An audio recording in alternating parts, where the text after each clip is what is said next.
My name's Sarah Hardy. I'm the curator and manager of the De Morgan Foundation, and on International Women's Day, I want to tell you a little bit more about the stunning artwork of Evelyn de Morgan.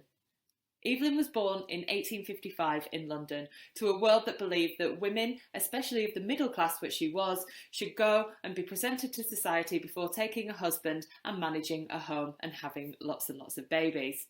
De Morgan completely rejected this ideal, deciding at an early age she wanted to become a professional artist, something with which her parents were not too pleased. Eventually, through the help of her uncle John Rodham Spencer Stanhope, a Barnsley local, she managed to persuade her parents that she should be able to pursue this artistic career, and she had an exciting and fabulous one. She trained at the Slade School of Art in London before going on to exhibit her paintings across galleries such as the Avant-Garde Grosvenor Gallery and the New Gallery in London, before having a solo exhibition in Wolverhampton in 1907, something which was quite unheard of for a woman artist at that time. No matter what the critics said about her artwork, one of her earliest paintings that was exhibited in an exhibition, The Guardian actually wrote about it and said that it was surprising that she was a woman, so a bit of a backhanded compliment.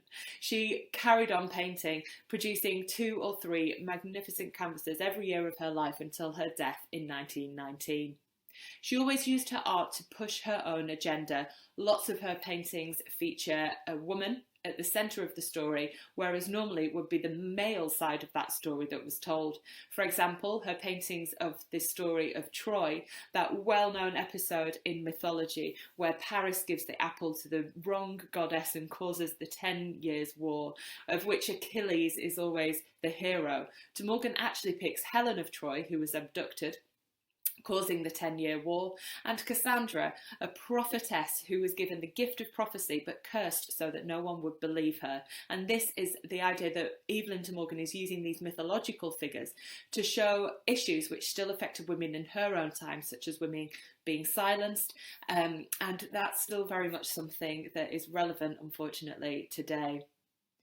De Morgan also painted paintings with a very pacifist message when she lived through the First World War.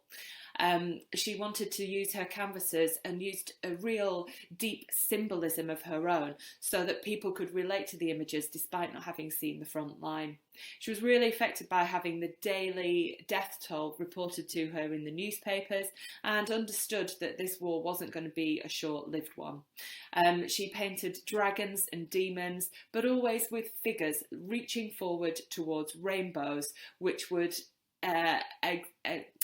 show her deep interest in looking for the hope wherever there was darkness. These paintings have an astonishing relevance today as we see figures reaching hopefully forwards towards a rainbow, and of course that's something that we all did last year during the coronavirus pandemic. So it's interesting to see that Evelyn de Morgan's feminist paintings are still really important today, and it's fantastic to be able to celebrate that on International Women's Day.